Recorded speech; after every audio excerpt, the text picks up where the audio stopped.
that's all been done based on that report.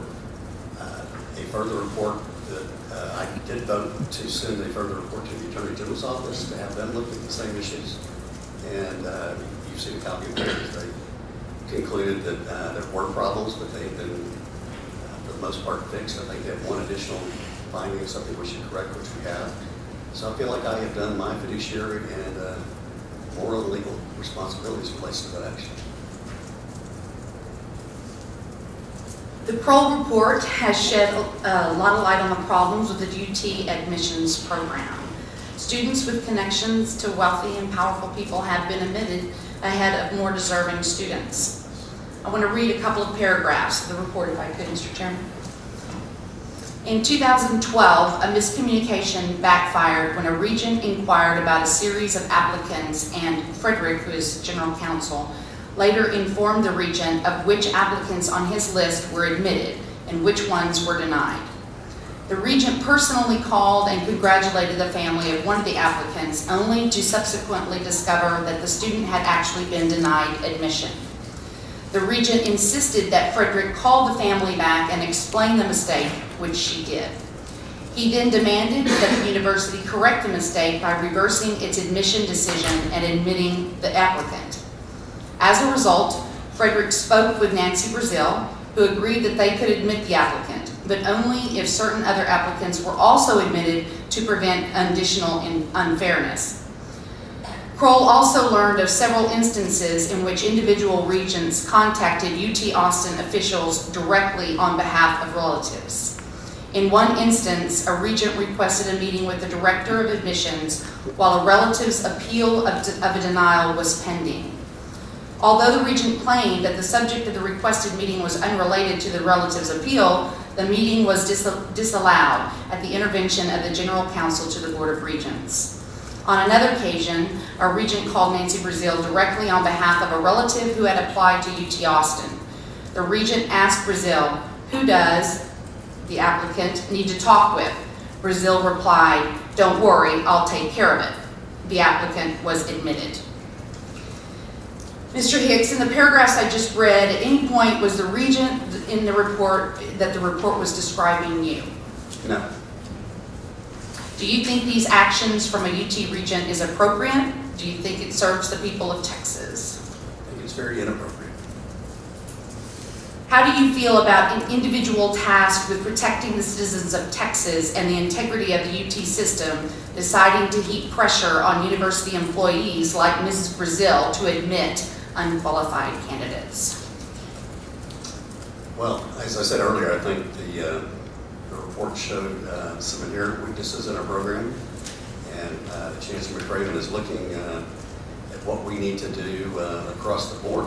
As you just pointed out, there are policies and actions at the regent level that need to be changed, or certainly enforced, if not changed. There are problems at the UT system level where they're sending forth a great number of names and putting influence on the admissions office. And I think there's problems within the, we can be better at the university level itself. So there's plenty of blame in my mind to go around. But I think we can do a much better job. Under current rules for the UT Board of Regents, an individual regent can ask for information they deem necessary to inform themselves without the agreement of the whole board. Have you ever taken a position, either in public or in private, in opposition to this rule? Well, that rule has been, there are regents' rules that affect those, especially the massive information request. I think now it has to be approved by the, I don't have this exactly right, but I think it's the chancellor and or the chairman. And if for some reason they think it's an undue burden on the campus, there's a process that where it goes back to the board. So yeah, I've been, I think some of the things we've seen the last 3 or 4 years have been a tremendous burden on some of our campuses. So you're saying that you agree or you disagree with that rule, Well, that they can do that? And have you done public opposition, or, I mean? I've done no public opposition. I think the rule needs some work, because I think the chancellor is the one. The way I look at it, part of my job is to ask tough questions. But I don't need to ask the tough questions and then go do the investigation myself. And I think I can ask for information or ask tough questions to the chancellor or the UT system people. And I expect an answer back that explains my question. And I think part of this gets back to what is the role of a regent. To me, we're there to ask hard questions to protect and serve our 15 institutions. To me, it's not about investigating or mandating. It's a more cooperative area of how we can provide service and give them the resources to be successful. So. But if somebody is, if somebody is wanting to find out more information and they're allowed to do that, would you? I'm not understanding what you're saying. Are you in opposition to that? I mean, as an individual regent, shouldn't they be allowed to? I think every individual regent should be able to ask questions and get answers. Do they themselves need to see hundreds of thousands of documents? I think that's where we get into an area that we need to come up with a practical solution that works for everybody involved. And again, who do we serve here? And who do I serve, and who does the regent serve? Who do you answer to? You serve the people of Texas, and you have to decide whether if that's the better service, or is the thousands of dollars being spent in man hours and everything to provide this information at the cost of the state. So there's a balance that you have to achieve. Right. I know that I got into office, wanting very much transparency and accountability, and for me, that's an important aspect of it, to see that things are going on behind closed doors that shouldn't be. I mean, that's a part of what we should be doing. So, I think it's important to maintain a regent's ability to examine the goings on in a university. So I'll ask you now: can you pledge to me that you will support this rule and not seek to weaken a regent's ability to ask for this information? Well, I think that rule has already been that you're referring to has already been modified, and without knowing exactly, I would not be able to make that commitment just because I don't know exactly what it is that we're pledging to keep in place. I'm not trying to be cute, and I totally believe in transparency, but I'm not going to pledge to uphold something that I don't understand. I agree 100% that Regent has the right to ask any question that they want to. Okay. Would you be obstruction? Would you try to obstruct that? No. If somebody trying to get information to help the public know what's going on? No, I mean, theoretically, no. I think there can be. Theoretically, no. No, it's a question of. I do think if you put a burden on you better have a very good reason if you're asking for an institution to spend hundreds of thousands of dollars to produce time and documents for something. I think somebody needs to determine whether or not that's in the state's best interest. And whether that's, to me, it's not the regent, it should be our chancellor, his executive staff that's doing that work. I would hope that transparency would be above, would be first and foremost of the minds. I do know that a lot of time, the time that I hear about money involved, generally it gets brought up when transparency issues are brought up. So that does concern me. I would hope that you would not be an obstructionist to somebody that is trying to be transparent and accountable to the people of Texas. Absolutely not. Having said that, from an email from you to Francisco Cigarra, and much of it is redacted, unfortunately, but this is an email from you to the Chancellor. And it says here, in that spirit, I would like to make a request that the data hold that was placed on UT Austin in March of 2013 be removed. The executive team is currently holding hundreds of thousands of emails that would be deleted under normal circumstances. A lot of redaction. They also have to maintain any written notes or post-it notes. This action was taken with a single regent request without board authorization, and there has been no use of information in the last 14 months. My request is that this requirement be eliminated as soon as possible. This action was taken without board direction. Redaction will remind you that they still have to hold information subject to the existing system policy. Best regards, Steve. Again, I would hope that we wouldn't want to get rid of information that is very important to the people of Texas and any kind of investigations that need to be done. Yeah, we have very strict system information retention policies, including UT Austin as well as our other institutions. So deleting an email does not make that email go away. It is on our servers, and any of that information can be assessed.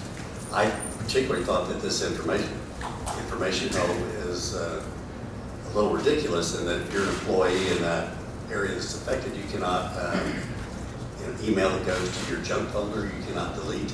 So you end up with somebody with a computer with thousands of emails when the same information is available through the proper channels of document retention information that we currently have at the system and institutional level. So I wasn't asking anyway that the information be gotten rid of. It's that we have stringent policies in place today that protect that information, and we need to continue to adhere to those.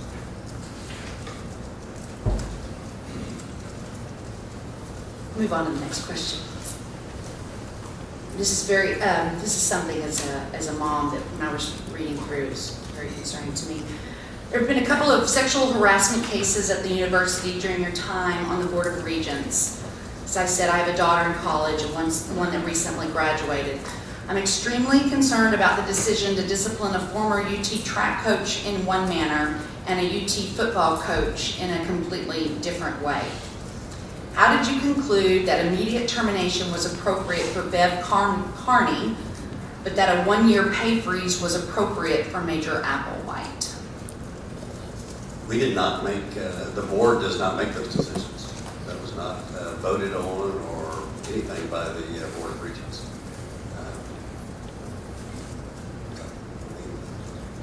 Unless I knew the exact circumstances of each case, I could not comment. I think there's an ongoing lawsuit about that happening today, so I really would hesitate to even express an opinion. But the Board of Regents does not vote on either of those two issues that you outlined.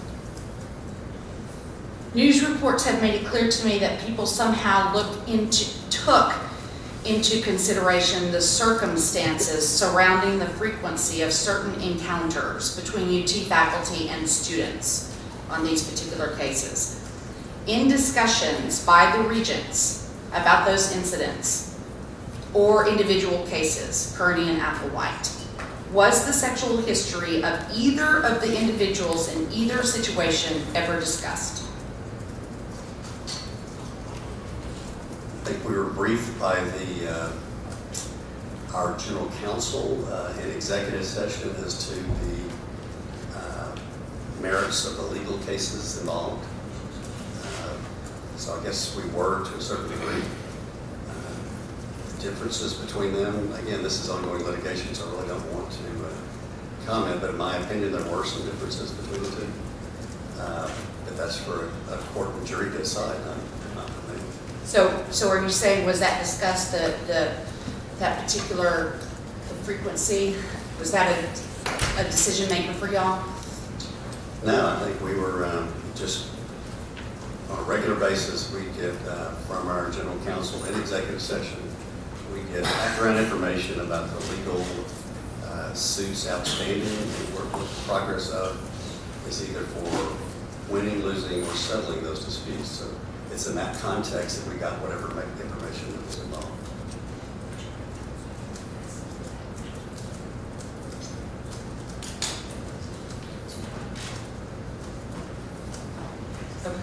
Who was the general counsel? Well, we've had two over the time period that I have been there. Barry Burgdorf served for the first 2.5 years, and the acting general counsel since then, and is now general counsel, is Dan Sharp. Okay, thank you. Thank you, Mr. President. Members? Senator Taylor? Thank you, Mr. Chairman. Mr. Hicks, thank you for being here this morning. Thank you. And I appreciate your six years now in service. Cheers. Thank you for doing that. I didn't realize people could do it for less pay than we do it. But I commend you for being willing to serve another term. And just take a look at your history on the Board of Regents. I mean, who did you replace? You know, I'm trying to think. I was appointed immediately after Bob Rowling had resigned in a very infamous way, I guess, from one of the Senate committee meetings. I was appointed shortly thereafter. I want to make sure that doesn't happen here. I think he decided he had enough of that job, and I was appointed at his point. And then when did you become, you're the head of the Board of Regents, right? No, I've been vice chairman of the board for the last 4 years. I'm chair of the Academic Affairs Committee, but Paul Foster is the current chairman of the board. Okay, and so can you, in your 6 years, what would you sort of point to as your 3 big accomplishments on the committee? Or as a regent? As a board? No, you. What have you done? Well, I was, Senator Watson you talked about, I think, is an integral part of bringing the medical school to the University of Texas at Austin. I worked. What did you do? How'd you do that? Well, there was a lot of work, especially the funding mechanisms for how we were going to make the medical school operate. It was still the first of its kind that was created with a new financial model of how the ongoing medical school was going to be funded. It took a cooperation of the hospital district. It took cooperation of the Board of Regents to provide a certain amount of funding for continued operations. And with the leadership in the community, we were able to get that done. The second, is academic affairs. I'm very proud of what the work we've done in the Rio Grande Valley to be able to bring those 2 institutions together to create a new university that's eligible for the first time for funding, like the rest of our institutions are. And that will make a big difference to these students. And to me, that's one of the biggest things. If you ask me what I'm proud of, it's really the first generation of students that the UT system serves in some of these communities is the thing I'm probably the proudest of. Okay, that's something certainly to be proud of. So one thing that has come up already, I think when the chairman brought it up, is the cost of tuition. What have you done over the last 6 years to try to rein in tuition increases? Well, I think if you look at, since the time I've been on the board, the tuition increases over the last 6 years have been very minimal. That overall, I think we're below the rate of inflation over that 6-year time period. We've done all of we've made every president, the old cost-cutting part of it's happened. They're more efficient now than they used to be. That was the first, as in any business, we asked for them to maximize efficiency at the campus level. Have you done that? By, if you tell a president who has a fixed budget that there is no tuition increase, they have to become efficient. I mean, they have the same number of students, the faculty that they have to hire, so there's been a level of cost cutting among other things. They've centralized services on campus. They've gotten rid of some things. But I think we've done the most of that, so we're kind of at a critical point going forward as to how we're going to continue to flatten out that curve. See, Senator Schwartner probably wants to jump in here. Is that right, Mr. Chairman? Senator Schwartner acknowledged, motion that he's interested, but it doesn't interrupt you. I think unless you want to yield to Senator Schwartner. I think we're on the right. This is something I think Senator Schwartner wants to talk about. Do you wish to yield to Senator Schwartner on behalf of the others who jump in? Thank you for joining us this morning. I appreciate it, Mr. Chairman. And Senator Taylor, thank you for allowing that. It is along the lines of tuition. It's an issue that I've explored this session and filed some legislation about. I'm greatly concerned about the 223% increase in designated tuition that we've seen in our institutions since deregulation. And the designated tuition, of course, is the portion set by the boards of regents of the various systems. It's pricing out middle-class families. One way, and you alluded to the fact that the UT system has held tuition relatively flat over the last couple of years, last 6 years, I think is what you said. But the way they've done that is utilize PUF money to roll up expenses into the system and take a distribution of 7% out of the PUF, which is in excess of what the 4.7% distribution rate as suggested by board rules. Can you defend that, taking money at a 7% clip out of a permanent university fund, making it what I would call a semi-permanent university fund if that rate were to continue? Well, again, To keep tuition low artificially by using other state resources that are in a permanent fund at a rate in excess of what the board rules suggest should be allocated and distributed. And I think that's kind of a one-trick pony. I don't think you cannot do that on an ongoing basis. You're telling me the system, the board of regents does not envision utilizing PUF money at that rate in the future? I'm saying I don't think you can use PUF money to reduce campus costs. Because we're restricted all, except for UT Austin, of using PUF money at the campus level for anything else. But y'all rolled up campus expenses into the system and utilized it to pay the system, and that was allowed, therefore artificially lowering the institutional, member institutional costs. Is that not correct? That's part of that has been done, you're right, but I think to me, we've maxed out the level of what you can do in that area. The 7% was a one-time distribution, and keep in mind, UTIMCO on that same year made, their return was 15%.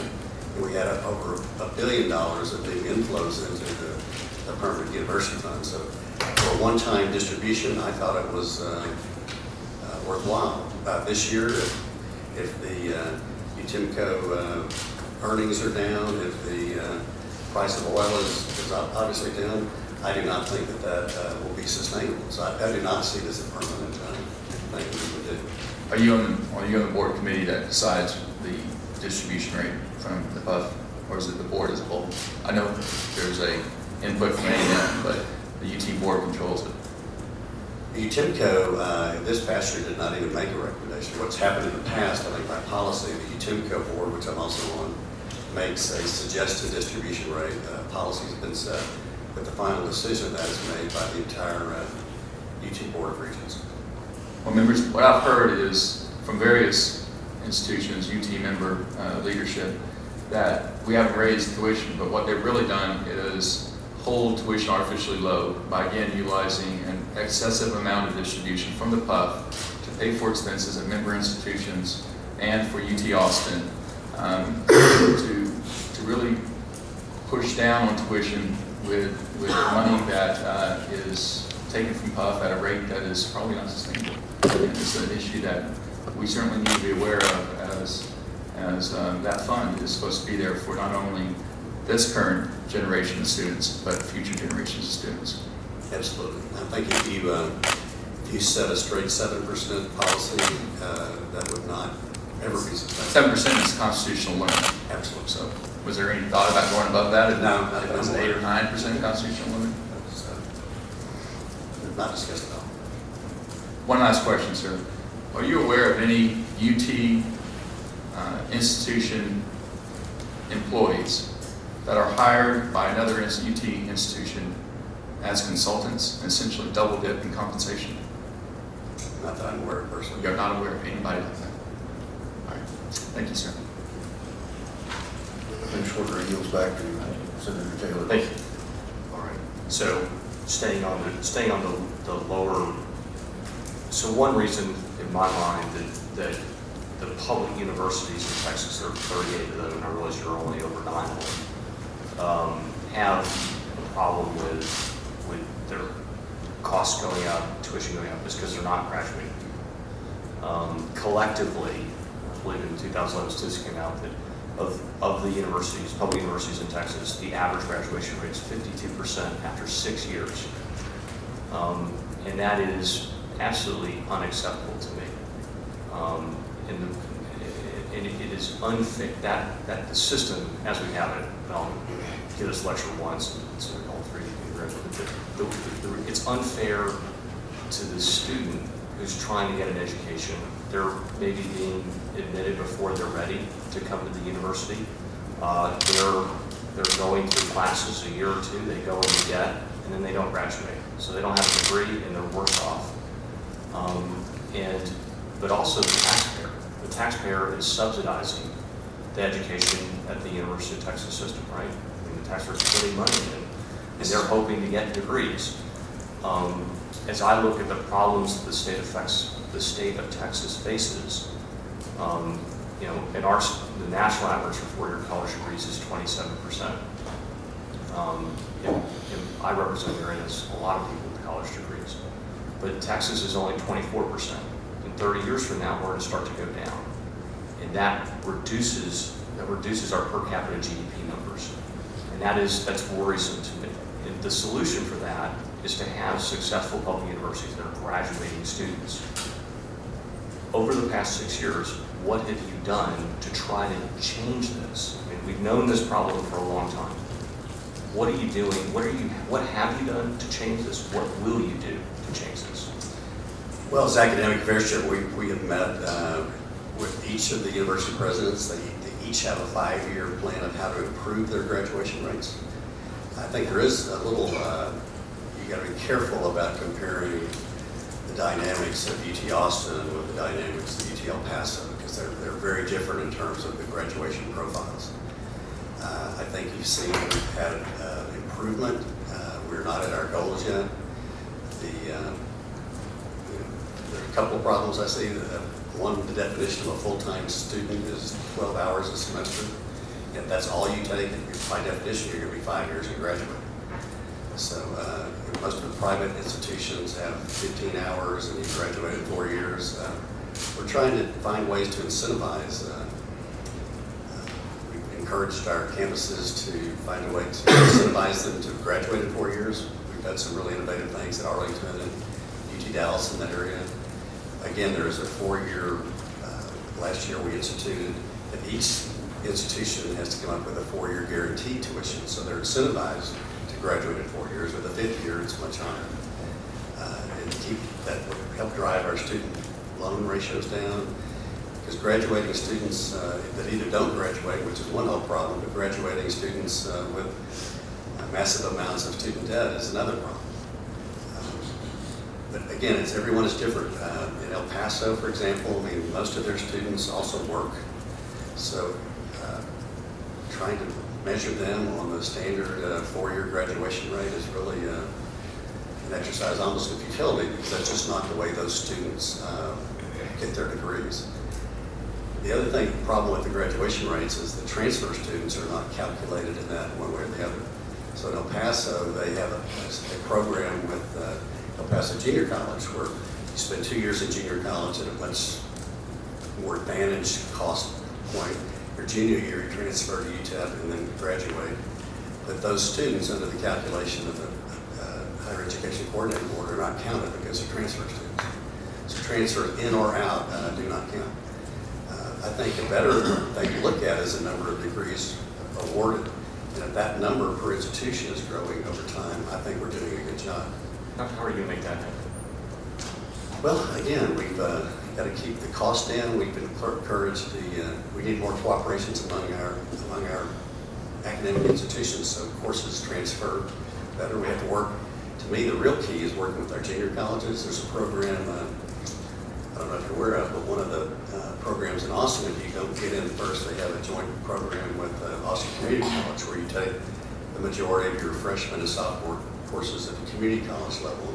You can take 1 or 2 at UT Austin, but at that point, you can graduate, depending on your performance, you can transfer into and graduate from Austin in 4 years. So it's those kind of innovative programs we need to widen the pipeline. We have to make sure that the courses, the other complaint I hear from students is that the course I needed to graduate is not offered this semester, so I have to wait till next fall before I can graduate. And that's, to me, that's just poor management. We need to make sure that the courses are available to help these kids graduate when they want to graduate.